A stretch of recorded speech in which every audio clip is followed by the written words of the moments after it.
CPIയിൽ വീണ്ടും എതിർ ശബ്ദങ്ങൾ ഉയരുകയാണ്. പാർട്ടിയെ അച്ചടക്കത്തിന്റെ വാൾ കാട്ടി നിലയ്ക്കു നിർത്തിയിരുന്ന കാനത്തെ പോലൊരു നേതാവിന്റെ അഭാവമാണ് CPIയിൽ പഴയ പ്രശ്നങ്ങൾ തലപൊക്കി തുടങ്ങാൻ കാരണം. പ്രായപരിധിയുടെ പേരിൽ പാർട്ടി ഘടകങ്ങളിൽ നിന്ന് പുറത്താക്കിയവരിൽ പന്ന്യൻ രവീന്ദ്രനെ വീണ്ടും സംസ്ഥാന കൗൺസിലിൽ ക്ഷണിതാവാക്കിയിരുന്നു. CPIയിൽ വിഭാഗീയത പ്രകടമായി പുറത്തുവരാൻ കാരണം ഇതാണ്. പാർട്ടി മുഖമാസികയായ നവയുഗത്തിന്റെ ചുമതലയുണ്ടെന്ന കാരണം പറഞ്ഞാണ് പന്ന്യനെ ക്ഷണിതാവാക്കിയത്.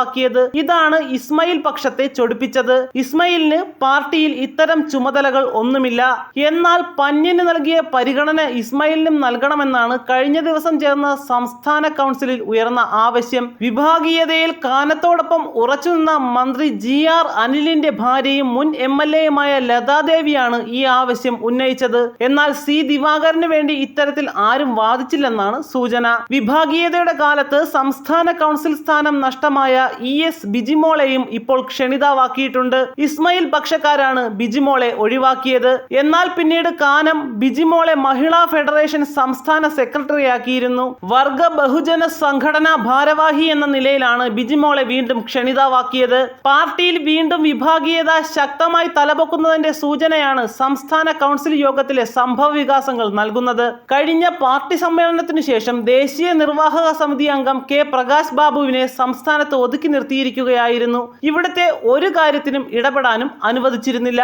ഒരു കാലത്ത് കാനത്തിന്റെ വിശ്വസ്തനായിരുന്നു പ്രകാശ് ബാബു. മറുപക്ഷത്തേക്ക് ചാടിയതാണ് കാനം പക്ഷത്തെ ചൊടിപ്പിച്ചത്. ഇടതുമുന്നണി യോഗത്തിൽ CPIയുടെ പ്രതിനിധിയായി പ്രകാശ് ബാബുവിനെ പങ്കെടുപ്പിക്കണമെന്ന് ലതാദേവി ആവശ്യപ്പെടുന്നുണ്ട്.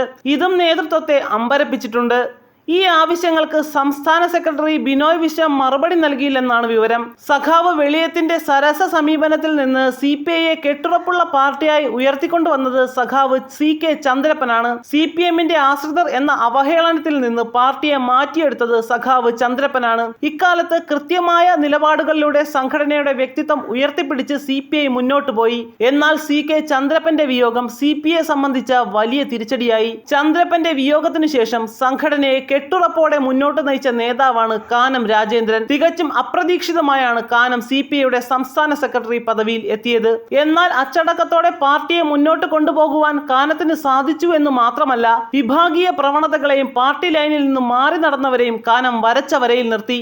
വീണ്ടും CPI ദൗർഭാഗ്യത്തിന്റെ പിടിയിൽ അമരുകയാണ്. കാനവും അപ്രതീക്ഷിതമായി വിട പറഞ്ഞു. കാനം സെക്രട്ടറിയാകുന്നതിന് മുമ്പ് CPIയിലെ ഏറ്റവും കരുത്തനായ നേതാക്കളിൽ ഒരാളായിരുന്നു KE ഇസ്മയിൽ. CPIയിലെ വിഭാഗീയ ഒരു ചേരിയിൽ നിലയുറപ്പിച്ചത് KE ഇസ്മയിൽ ആയിരുന്നു. അച്ചടക്കത്തിന്റെ വാൾ വീശി കാനം ഇസ്മയിൽ ഉൾപ്പെടെയുള്ള നേതാക്കളെ നിശബ്ദരാക്കി. പിന്നീട് CPIയിൽ എതിർ ശബ്ദങ്ങൾ ഉയർന്നതേയില്ല. പ്രായപരിധി എന്ന ആയുധം പ്രയോഗിച്ചാണ് ഇസ്മയിൽ C ദിവാകരൻ ഉൾപ്പെടെയുള്ള നേതാക്കളെ കാനം പാർട്ടിയിൽ ഒതുക്കി നിർത്തിയത്. തുടർന്ന് പാർട്ടിയുടെ പൂർണ്ണ നിയന്ത്രണം കാനത്തിന്റെ കൈകളിലായി. കാനത്തിന്റെ മരണശേഷം ബിനോയ് വിശ്വം CPIയുടെ സെക്രട്ടറിയായി ചുമതലയേറ്റു. കുറച്ചൊക്കെ ആശയക്കുഴപ്പത്തിനും എതിർപ്പുകൾക്കും ശേഷം തികച്ചും നാടകീയമായാണ് ബിനോയ് വിശ്വം സംസ്ഥാന സെക്രട്ടറിയായി എത്തിയത്. തന്റെ പിൻഗാമിയായി കാനം ബിനോയ് വിശ്വത്തെ നിർദ്ദേശിച്ചിരുന്നത്രേ. K പ്രകാശ് ബാബുവാണ് ബിനോയ് വിശ്വത്തിന്റെ പേര് നിർദ്ദേശിച്ചത്. ഈ നിർദ്ദേശം എതിർപ്പൊന്നുമില്ലാതെ സംസ്ഥാന കൗൺസിൽ അംഗീകരിക്കുകയും ചെയ്തു. പിൻഗാമിയെ നിർദ്ദേശിക്കുന്ന രീതി കമ്മ്യൂണിസ്റ്റ് പാർട്ടിക്ക് ഇല്ലെന്ന് പറഞ്ഞ് KE ഇസ്മയിൽ ഉൾപ്പെടെയുള്ള ഒരു വിഭാഗം എതിർപ്പുമായി എത്തി.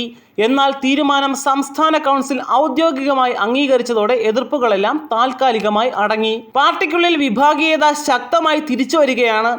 ലോക്സഭാ തെരഞ്ഞെടുപ്പ് അടുത്ത വേളയിൽ CPIക്ക് തലവേദന സൃഷ്ടിക്കുന്നതാണിത്. ബിനോയ് വിശ്വം പാർട്ടി സെക്രട്ടറി സ്ഥാനം ഏറ്റെടുത്ത ശേഷം നടക്കുന്ന തെരഞ്ഞെടുപ്പാണ്. അതിനാൽ CPIക്കും ബിനോയ് വിശ്വത്തിനും ഈ തെരഞ്ഞെടുപ്പ് ഏറെ നിർണായകമാണ്. പാർട്ടിയുടെ മുന്നോട്ടുപോക്കിനെയും സ്വാധീനിക്കുന്നതാണ് തെരഞ്ഞെടുപ്പിലെ CPIയുടെ പ്രകടനം.